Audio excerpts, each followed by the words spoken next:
하나님의 말씀은 에스더 9장 6절에서 15절까지 우리 어제 하다가 중간에 끊어졌는데 오늘 계속해서 이어가겠습니다.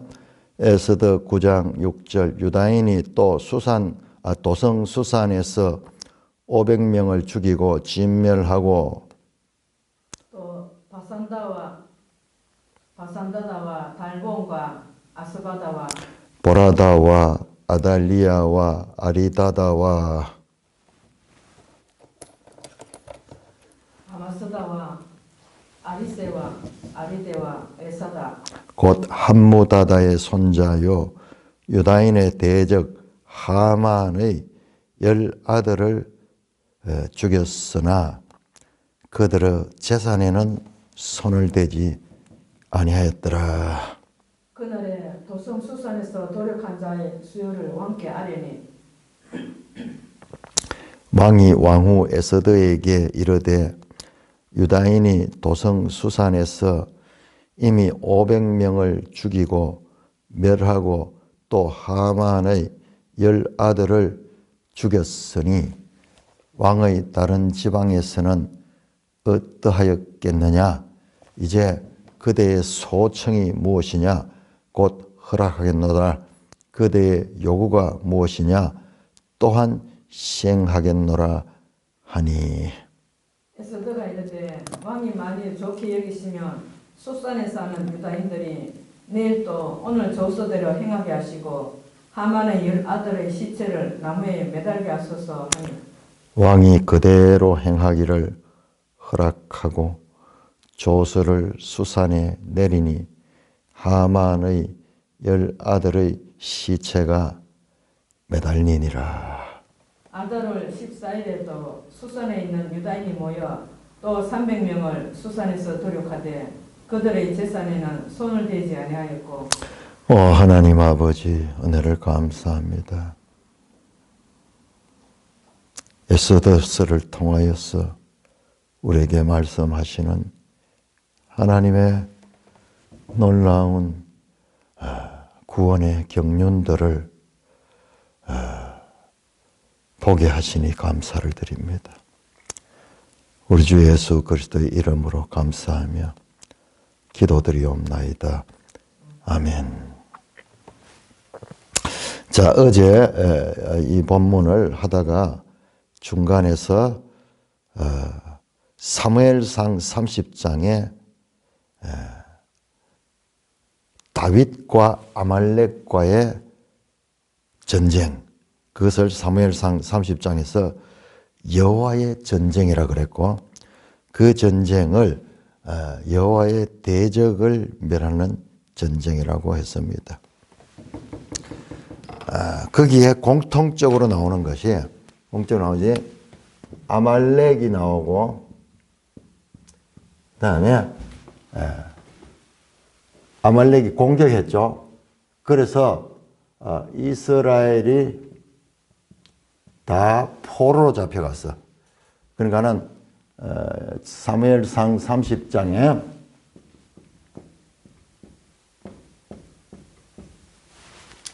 이스라엘의 가족들이죠. 이제 이스라엘의 다윗과 그 군대를 뺀 남자들을 뺀 그 어린이들, 남녀, 여자들, 그 다음에 노인들 이런 사람들이 아말렉의 기습 공격에 사로잡혀 갔죠. 그런데 그것을 다윗이 와서 도로 찾죠. 그리고 그 결과 전리품을 얻습니다. 그래서 이 전리품 분배에 관해서 길게 나오죠. 전리품 분배. 자, 이 원리가 우리가 앞에서 나왔던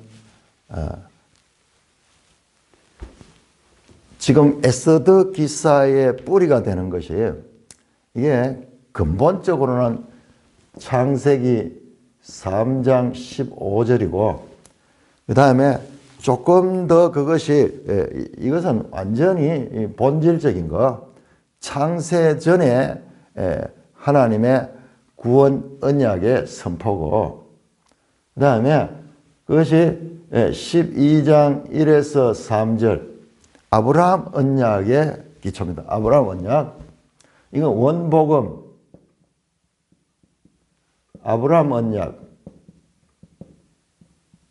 자, 여기서 아브라함 언약은 너를 축복하는 자를 내가 축복하고 너를 저주하는 자를 내가 저주한다. 아말렉이 이스라엘을 저주했잖아요. 이스라엘을 출애굽할 때부터 뒤에서 공격하고, 지금 여기도 딱 마찬가지요. 이스라엘 남자들이 블레셋 군대로 가 있는 동안 이 여자들과 어린이들과 노인들만 남아있는 이 이스라엘을 공격해가지고 전체를 다 사로잡아 갔어. 이게 사건적인 것보다도 여기에 중요한 구원의 원리를 담고 있는 거예요. 어떻게 그런 일이 있을 거예요. 공격했는데 한 사람도 상하지 않고 다 사로잡아 갔고, 그 다음에 찾는 것도 하나도 상하지 않고 다 도로 찾아오는 이런 일이 어떻게 있겠어. 그러니까 이건 단순한 사건 이상의 하나님의 특별한 경륜이 이 속에 들어있는 거예요. 자, 그래서 이런 것들은 이게 그냥 이 사건으로 끝나는 게 아니라 구속사적인 하나님의 거룩한 전쟁이죠. 이 원복음 속에 뭐가 나오는 거룩한 전쟁이 나오죠. 자, 이거는 뭐 인간적인 이런 것이 아니고 하나님과 마귀와의 전쟁이야. 하나님과 마귀와의 전쟁인데 이것이 역사 가운데서 대리인들을 통하여서 하는 거예요. 대리인들을 통하여서 전쟁인데 이게 아브라함 언약의 성취예요, 사실상. 그러니까 이 이야기가, 에스더 이야기가 역사서 제일 마지막에 있으면서 역사서 창세기에 나왔던 그 하나님의 구속 언약이 역사 가운데 이렇게 성취됐다 하는 것을 보여주는 그런 말씀이에요. 그러니까 이게 뭐 그런 말이 여기 전혀 안 나오지만 우리가 제대로 읽으면 그게 느껴. 아, 하나님이 그걸 보여주시는 거야.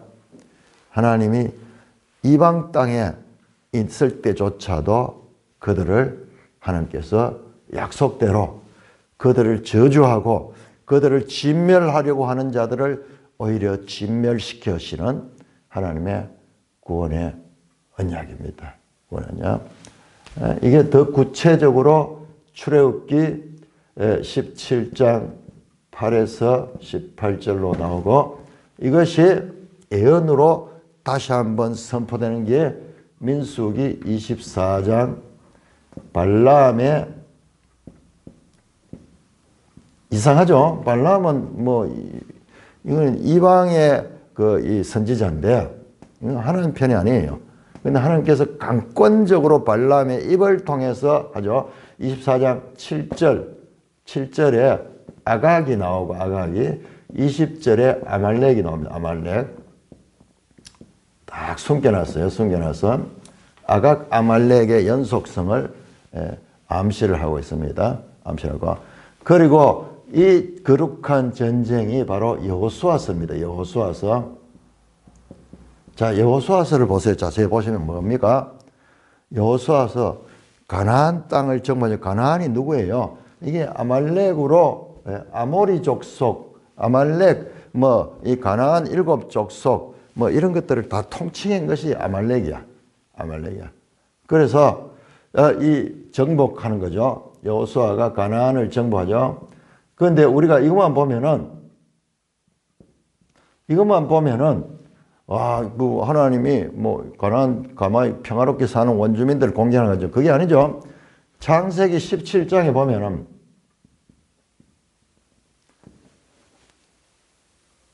15장에 보면은 아모리 족속의 죄악이 가득 찰 때 하나님이 인내할 수 있는 그런 한계를 넘을 때 하나님이 상한선을 이 한계선을 끊어놨는데 그 한계를 넘을 때까지 기다리는 거예요. 그러니까 지금 여기는 뭘 봤냐? 이 죄가 죄가 가득 차서 하나님을 대적하는 순간에 대적하는 그걸 봐야 돼요. 그걸 못 보니까는 우리가 막 하나님을 일방적으로 공격하지만은 이 하나님을 대적하는 세력들을 공격하는 거죠.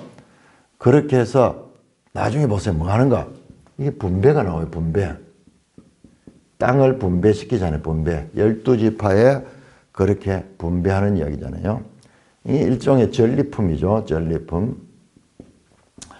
자, 여기에서 특별히 1장에서 12장까지 정복전쟁, 특별히 그 6장 이후로 12장까지 여리고부터 시작해서 이 가나안 땅을 정복하는데 12장에 31개 성읍의 왕들의 명단이 쫙 나옵니다. 왕들의 명단. 오늘 지금 우리가 읽었던 이 에스더 9장 6절부터 나오는 바산다다와 달본과 아스바다와 보라나와 아달리아와 쭉 이런 명단 나오죠. 똑같아요. 왕의 명단, 개개인 명단 나오는데요. 이름이 이렇게 세로로 이렇게 써 있어요. 지금 이것도 똑같이 그렇게 되어 있어요. 뭐냐? 성경 구조를 통해서 이것이 거룩한 전쟁이라는 것을 암시하고 있는 거예요. 그래서 이 분배하는 이야기. 자, 그런데 자, 요게 그다음에 더 구체적으로 나타난 것이 바로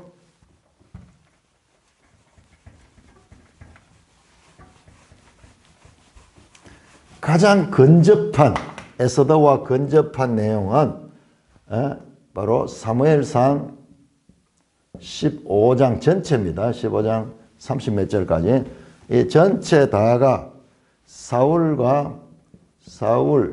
유다, 사울, 아말렉, 아각, 사울 왕, 아말렉의 아각 왕과의 전쟁이죠. 전쟁인데, 자, 이 전쟁을 하기 전에 사무엘이 사울 왕이 간다. 아말렉을 진멸하라고 그렇게 출애굽기 이 말씀에 근거해서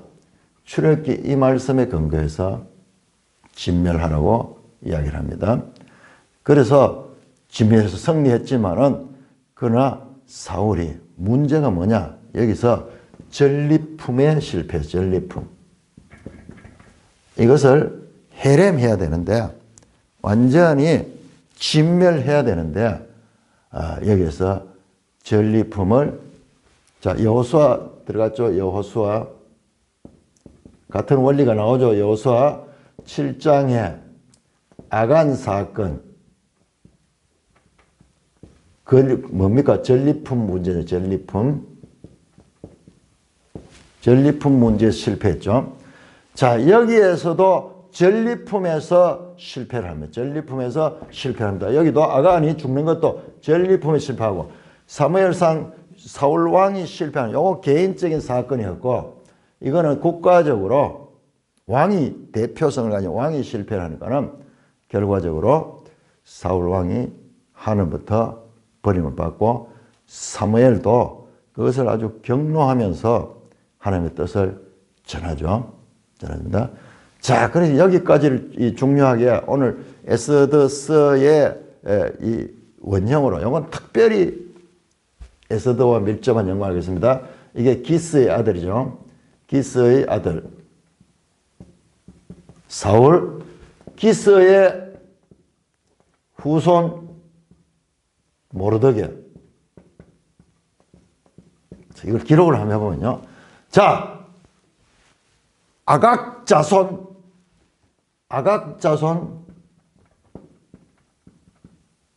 하만.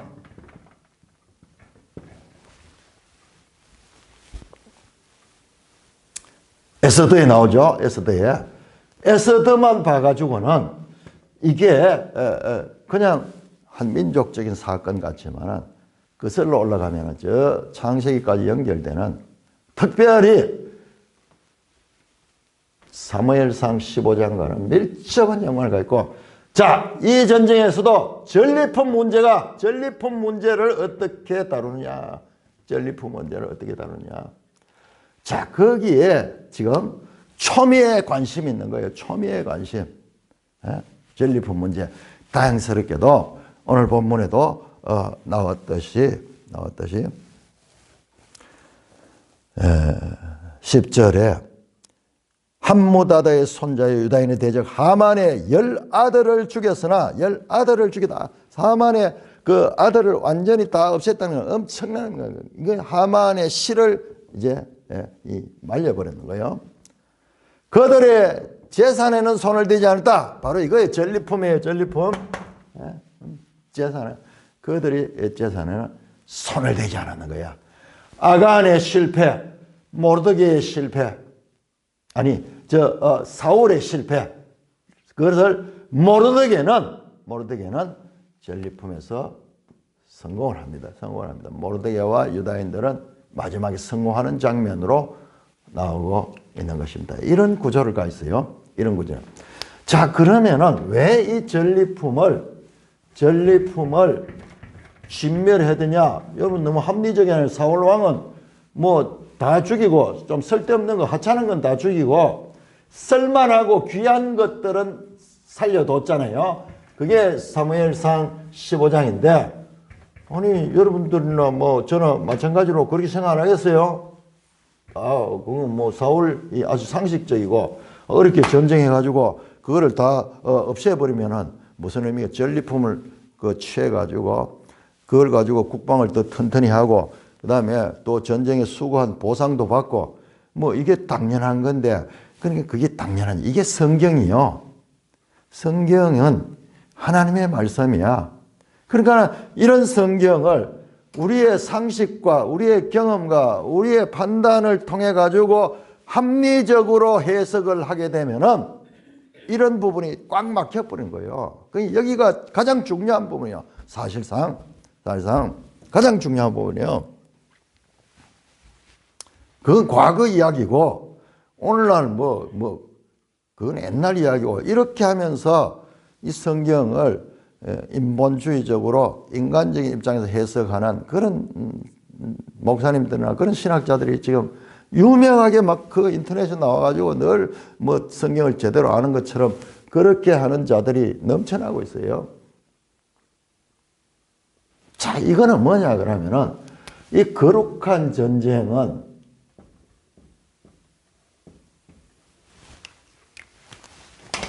왜 여기에서 이렇게 중간에 넘어가지를 못하고 시간을 많이 사용하느냐.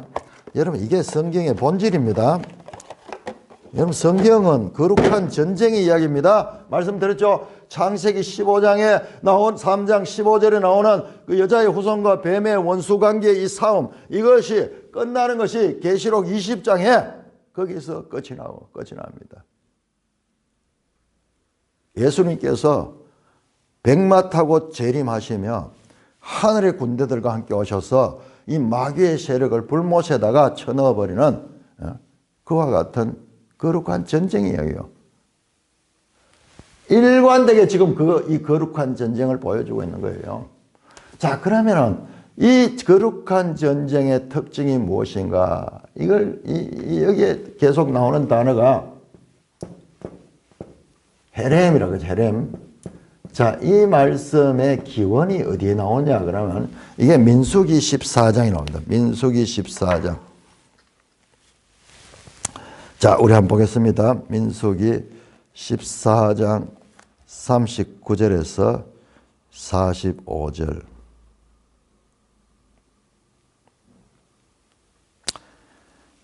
자, 요게 신명기 1장 41절 46절에 또 반복돼서 말씀하는데 거기 보시면 43절에 보면요.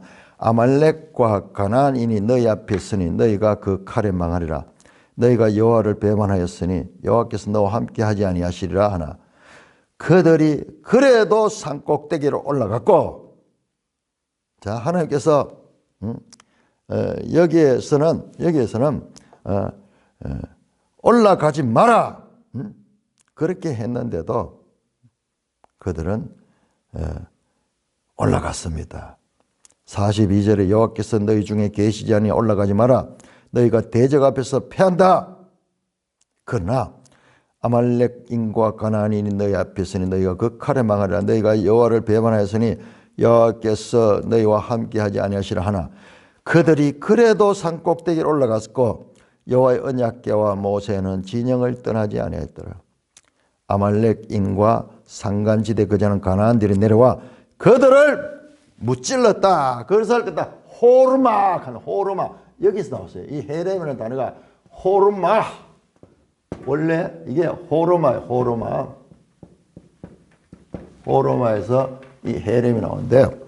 그러니까 하나님의 말씀에 순종하는 게 내 판단이 아니고 하나님의 이 거룩한 전쟁은 믿음으로 하는 것이고 말씀으로 하는 것입니다. 자, 헤렘이라는 이 단어는 아주 특별한 의미를 가지고 있어요. 그래서 이거를 모르면은 구약 성경뿐만 아니라 신약 성경을 이해할 수 없어요. 그렇기 때문에 이 원어적인 것을 내가 계속 강조하는 거예요. 자, 이것은 첫째로 저주라는 의미가 있고요. 저주, 그 다음에 진멸, 우리 성경에 계속 진멸하다 하는 그런 뜻으로 나오는데, 그 다음에 또 무슨 뜻이 있냐 하면 온전히 바치다. 온전히 바침. 요거 다른 말로 하면 헌신하다. 헌신. 전혀 다른 의미잖아요. 저주와 진멸은 조금 연속성이 있네요. 저주받아가지고 이제 망하는 거야. 그렇지만은 저주는 저주고 진멸은 진멸인데 이 단어 하나 속에 이 의미가 그래서 이 단어를 해석할 때에는 문맥을 따라가지고 저주로 봐야 될 것인가 진멸로 봐야 될 것인가 온전히 바치는 걸 봐야 되는가 이게요. 여호수아 6, 7장 이게 집중적으로 나옵니다. 온전히 바치다 하는데 원어를 보면 헤렘이에요. 헤렘. 여기에는 사람이 손을 대면 안 돼. 여러분 하나님께서 그럼 이스라엘 백성들이 전쟁마다 그러냐? 그게 아니에요. 전쟁마다 그런 게 아니고 특별한 하나님의 거룩한 전쟁에서는 전리품을 손을 댈 수 없어요. 이건 하나님께 온전히 바치는 거예요. 그런 의미가 아니라 진멸하다 완전히 없애버린 거예요. 거기에서 쓸만한 거 빼내는 게 아니고 좋든지 나쁘든지 완전히 이건 눈 딱 감고 잘라야 되는 거예요. 저주를 이건 하나님께 저주받는 거예요. 그러니까 어떻게 합니까? 창세기 12장 1절에서 3절에 너를 저주하는 자를 저주해. 사실상 이 헤렘되는 대상은요. 먼저 하나님 백성들을 저주했는 자예요. 그게 아말렉이잖아요. 출애굽하는 이스라엘 뒤를 쳐가지고 그들을 공격했던 그죠. 이것은 결과적으로 뭐냐 뱀이 여자의 후손을 공격하는 그런 내용. 뒤에서 쳤다 그러거든요. 발꿈치를 공격했는 거예요. 그래서 그의 머리가 상해야 되는 거예요. 그것이 지금 에스더잖아요. 하만의 10아들 완전히 없어지죠. 그러므로 이 거룩한 전쟁에 관한 이 내용은 우리가 인간적으로 보면요. 너무나 비합리적이고 너무나 납득이 안 가요. 그러니까 믿음이야. 그러니까 믿음으로 말미암아 구원을 얻는 거예요. 그러니까 성경이에요. 그러니까 하나님의 구원의 법은 사람의 생각과 다른 것이고 내 생각과 너희 생각과 다르고 내 뜻은 너희 뜻과 다르다. 그래서 하나님의 주권과 사람의 책임이라는 이 양면성을 분명하게 인식하지 못하면 성경이 읽혀지는. 그러니까 우리 성령님께서 우리에게 그렇게 주셔가지고 여기까지 왔는 거예요. 그냥 모르고 왔는데 이제 성령님께서 깨우쳐 주시니까 그랬구나. 여러분 믿어지지 않는 이야기들이 얼마나 많이 있어요. 그냥 인간적으로 생각하면 다른 사람들 왜 못 믿어요? 성경에 나오는 이야기가 너무 황당하잖아요. 그럼 그 사람들은 못 믿는 거예요, 그게. 그런데 우리는 어떻게 여기까지 왔느냐? 여기까지 왔기 때문에 지금 이 하나님의 비밀을 알게 된 거야. 하나님에 속한 하나님의 지혜를 알게 되는 거예요. 그게 뭐냐? 우리의 눈을 가려줬어요. 우리 속에 뭔가 우리로서는 알 수 없는 그런 영역이 있다는 여지를 뒀으니까 여기까지 왔는 거예요. 알고 보니까는, 와서 보니까는 이것이 바로 하나님의 지혜.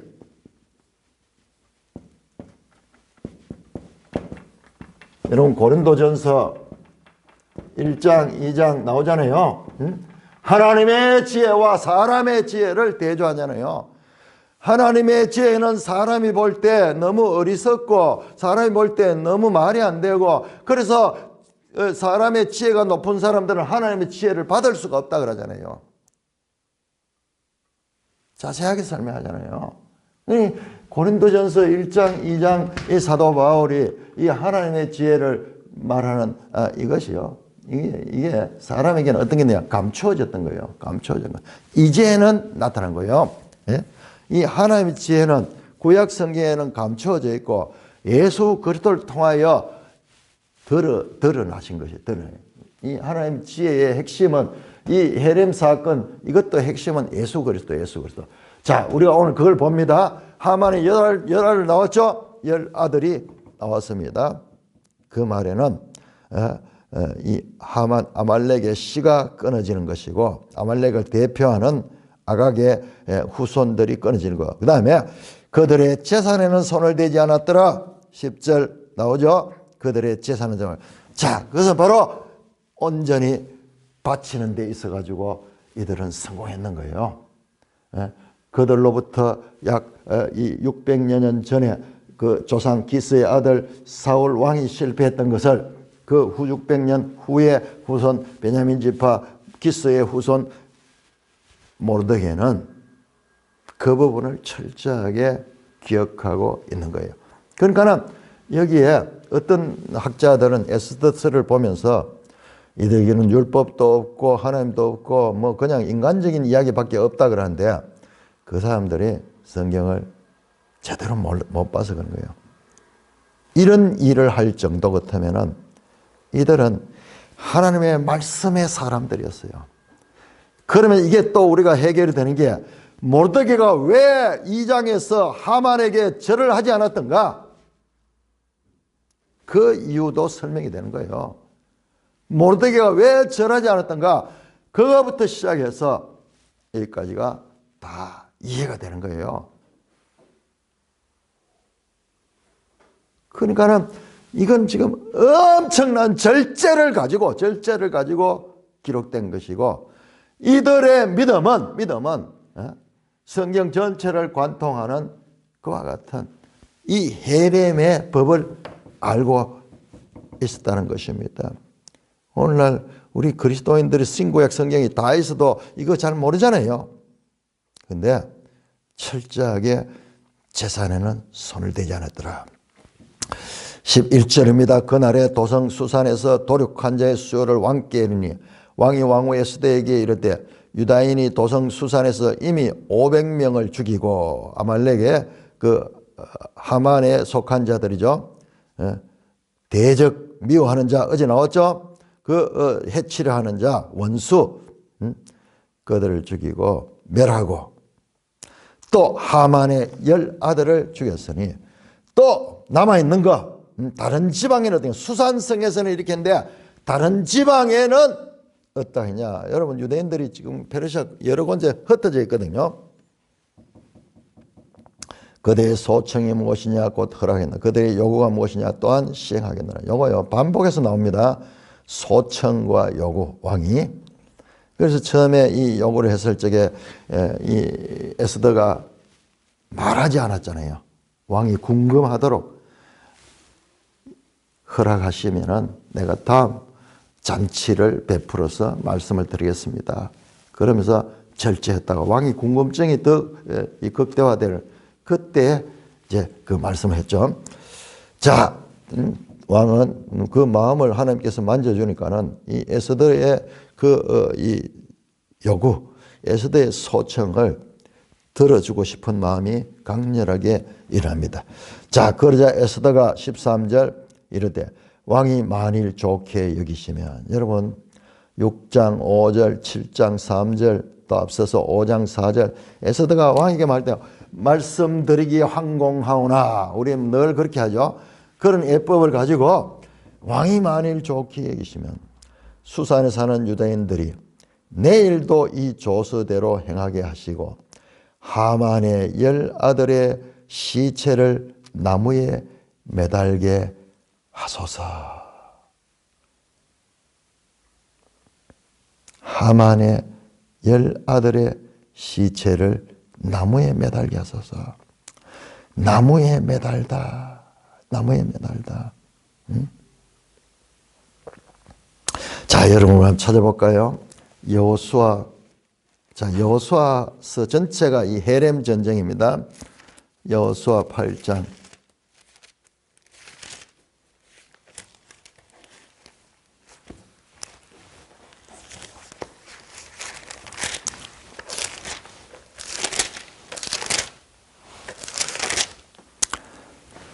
여호수아 8장 29절. 여러분 이거 보세요. 저도 깜짝 놀라겠네. 평소에 그냥 읽었던 말씀인데요. 자, 아이성 전투.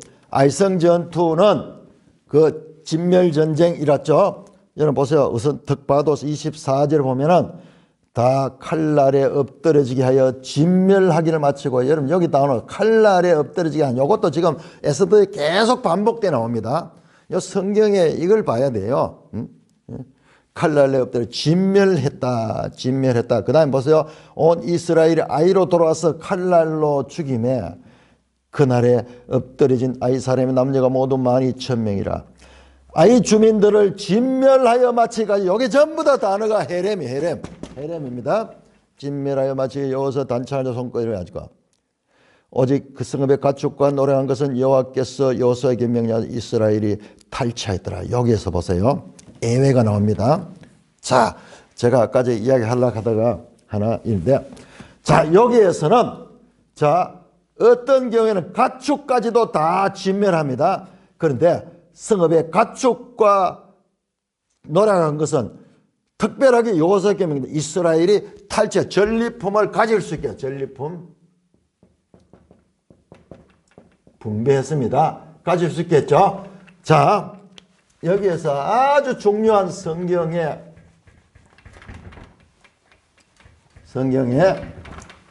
이 하나님의 뜻을 봐야 됩니다. 전리품 진멸 완전히 없애는 경우도 있고, 그 다음에 여기에서는 아이성 전투에서는 전리품 가운데 가축들, 사람들은 다 죽이되 가축과 다른 물질들은 가지게 했습니다. 자, 요게 사무엘상 30장에 다윗과 아말렉 전쟁에서 어떻게 하면 전리품 분배하잖아. 자, 그래서 이 전리품 분배하는 게, 그것은 이 아이성 전쟁과도 연결이 되네요. 그래서 하나님의 뜻을요, 하나님을 굳은 사람으로 생각해서 하나님의 법을, 우리 그 누가복음에 그 종이, 그 달란트 받은 종이, 머나를 받은 종이 그 한 달란트를 받은 그대로 묵혀놨던 것을 왜 그러냐? 하나님 당신은 굳은 사람이라 주인을 굳은 사람으로 생각하는데, 그렇지 않아요. 하나님은 굳은 사람이 아니고, 하나님은 하나님의 뜻을 따라서 때때로는 엄격하게 금할 때 있고, 어떨 때는 자유롭게 할 수도 있고, 그러니까는 기계적인 하나님이 아니다는 거예요. 기계적인 하나님 아니라 이걸 봐야 되는 거예요. 그러니까 우리 성경에 한두 개를 보고 전체를 다 판단해버리는 그런 오류를 범해서는 안 됩니다. 자, 그래서 전리품 문제도 이 진멸해라 할 때는 진멸해야 될 것이고, 사람들은 진멸하되 그 전리품을 분배하는 경우가 여기 아이성에서 나타나요. 그러니까 이제 자세히 이런 부분을 이 케이스 바이 케이스를 보면서 야, 여러분 하나님을요.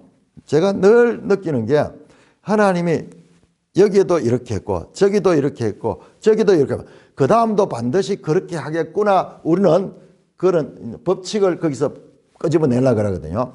그때가 하나님은 거기서 달라집니다. 달라집니다. 그래서 하나님은 우리는 이 공식을 좋아하거든요. 몇 가지의 원리, 공식을 좋아하고 있지만은 하나님은 그런 우리의 생각 속에 잡히지 않아요. 제일 위험한 게 이단들이 가지는 위험성이 바로 이런 거예요. 몇 개를 보고는 그 다음에는 당연히 그럴 것이다 생각하면 하나님의 뜻을 오해해버린 거예요. 오해해버려요. 자기들이 만드는 틀 속에다 하나님을 가둬버린 거예요.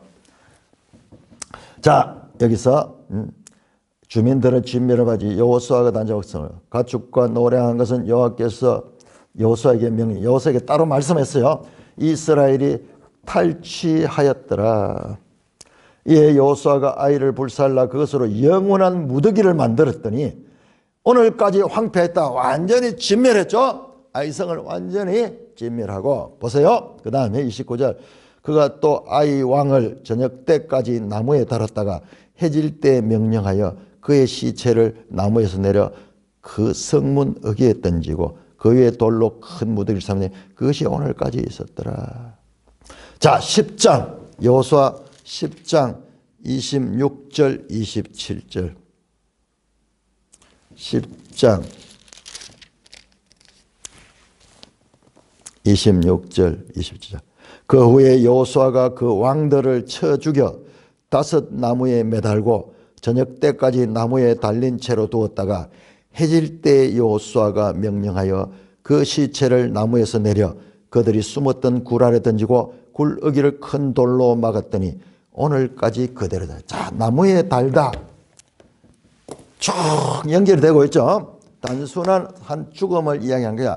특별한 진멸전쟁의 나무에 다는 것은 하나님의 진멸의 이 표시입니다. 표시입니다.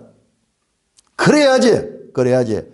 자, 공통적으로 아이 왕이나 다른 가나안 왕들을 나무에 달아 해질 때에 내렸죠. 해질 때에 내는 거 신명기 21장 23절입니까?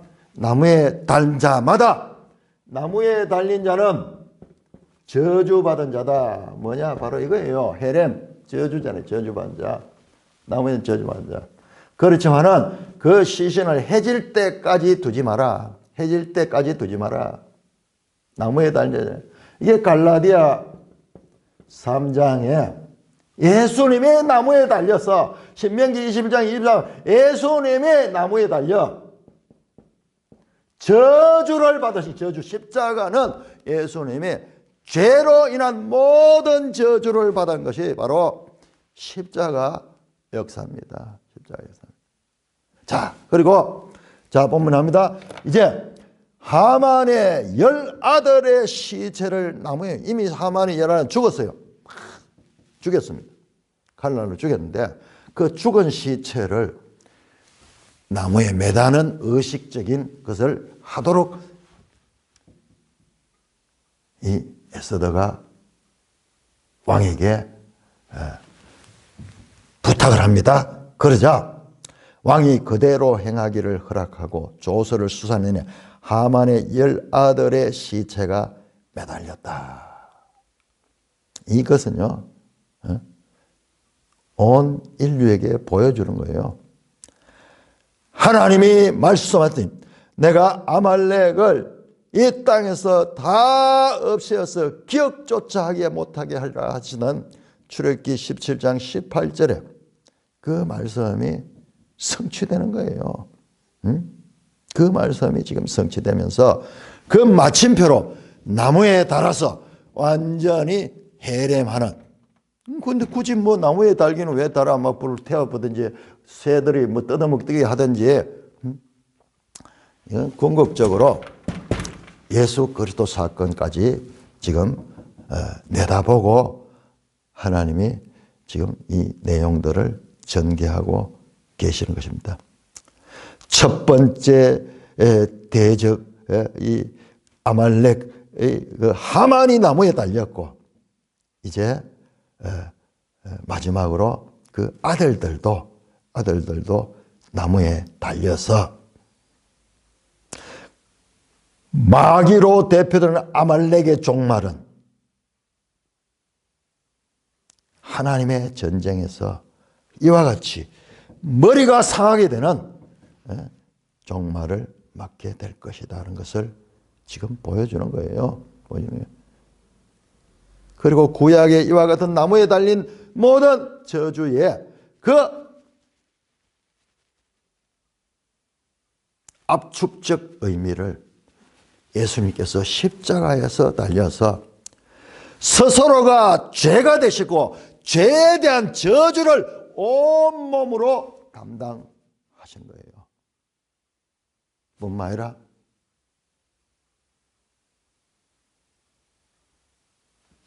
죄를, 이 사망을 이기시고 부활하심으로 말미암아 십자가의 승리를 이룩하신 것입니다.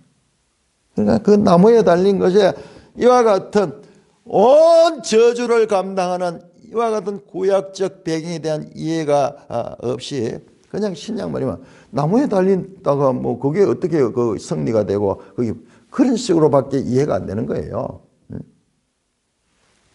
이 같은 고린도 후서 5장 9절입니까? 29절인가? 거기 보면 우리 한번 찾아볼까요? 고린도 후서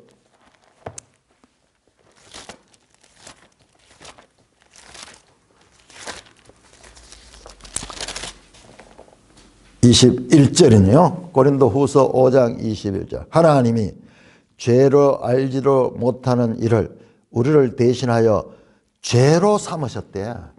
여러분, 예수님을 죄로 삼으셨대.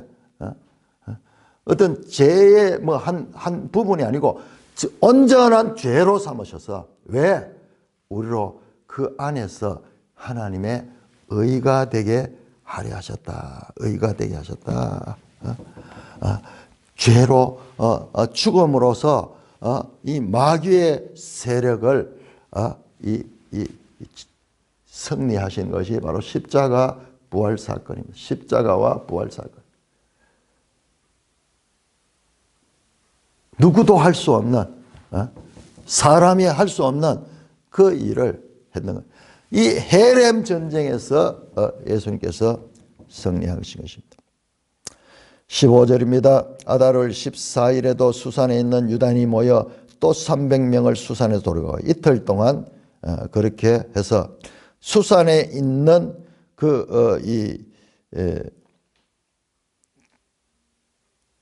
원수들, 대적들, 하만의 이 세력들을 그 전날 500명, 그 다음날 13일날 500명, 14일날 300명을 도륙하되 그들의 재산에는 손을 대지 않았다. 여러분 또 나오잖아요. 강조하잖아요.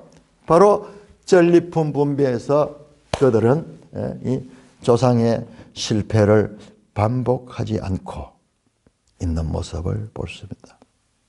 대단하죠? 대단하죠? 어떻게 이들이 어떤 존재들인가? 그 이방 땅에 수대에 걸쳐 살면서 완전히 하나님의 율법도 모르고 그 이방 문화 가운데 젖어 있는 것 같지만은 여러분 행동을 보세요. 행동을. 이들은 하나님께서 그들과 함께 하시고 그들에게 깨달음을 주셨어. 깨달음을 주셨어. 자, 16절에서 19절까지 교독합니다. 왕의 각 지방에 있는 다른 유다인들이 모여 스스로 생명을 보호하여 대적들에게 벗어나며 자기들을 미워하는 자 7만 5천 명을 도륙하되 그들의 재산에는 손을 대지 아니하였더라. 아달월 13일에 그 일을 행하였고 14일에 쉬며 그날에 잔치를 베풀어 즐겼고 수산에 사는 유다인들은 13일과 14일에 모였고 15일에 쉬며 이날에 잔치를 베풀어 즐긴지라. 그러므로 시골의 유다인 곧 성이 없는 고을고을에 사는 자들이 아달월 14일을 명절로 삼아 잔치를 베풀고 즐기며 서로 예물을 주더라. 네. 자, 이번에는 다른 각 지방에 있는, 지금은 이제 수도 수산성에 있는 그 원수들을, 대적들을 제거했고, 이제 각 지방에 흩어져 있는데, 각 지방에 있는 다른 유대인들이 모여 스스로 생명을 보호하여 대적들에게 벗어나며 온 이 페르시아에 거주하는 이 유다인들이 다 하만의 세력에 진멸되는 날이 바로 12월 13일인데, 그날에 대적들에게서 벗어나며, 여기 보세요. 대적들에게서 벗어나며 자기들을 미워하는 자 7만 5천, 대적들, 자기들을 미워하는 자, 여기서는 오앱이 원수, 대적, 그 미워한 자 7만 5천 명을 도륙하고, 그러나 그들의 재산에는 손을 대지 않는다. 3번에 걸쳐서 10절과 15절과 16절과 3번에 걸쳐 보면 그들의 재산은 손을, 바로 이 전리품 문제에 있어서 온전히 하나님의 뜻을 따르고 있는 모습을 보여줍니다. 아달월 13일에 그 일을 행하였고, 그 일을 행하여 다 죽이는 거 7만 5천 명을 도륙했다. 14일에는 쉬며 그날에 잔치를 베풀어 즐겼고, 수산에 사는 유다인들은 13일과 14일에 모였고 15일에 쉬며, 자, 수산에 사는 유대인들과 그 다음에 지방에 사는 유대인들이 서로 소통이 됐던 모양이죠. 그래서 자간 이들이 13일, 14일 그렇게 잔치를 베풀고 15일에 쉬며 이날에 잔치를 베풀어 즐겼다. 잔치를 베풀었다. 그러므로 시골의 유다인, 지방에 있는 유다인들이죠. 곧 성이 없는 고을고을에 사는 자들이 아달월 14일을 명절로 삼아 잔치를 베풀고 즐기며 서로 예물을 주더라. 그 날을 기억하고 잔치를 베풀어 즐기며, 잔치를 베풀어 즐긴지라. 잔치를 베풀고 즐기며 서로 예물을 주더라. 명절로 삼았더라.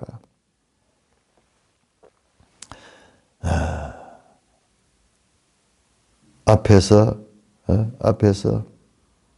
여러분 3장 13절 한번 볼까요? 3장 13절. 자, 하만은 어떻게 하려고 그랬는가? 3장 13절 보면은 처음에 하만이 유대인들을 어떻게 하려고 했냐?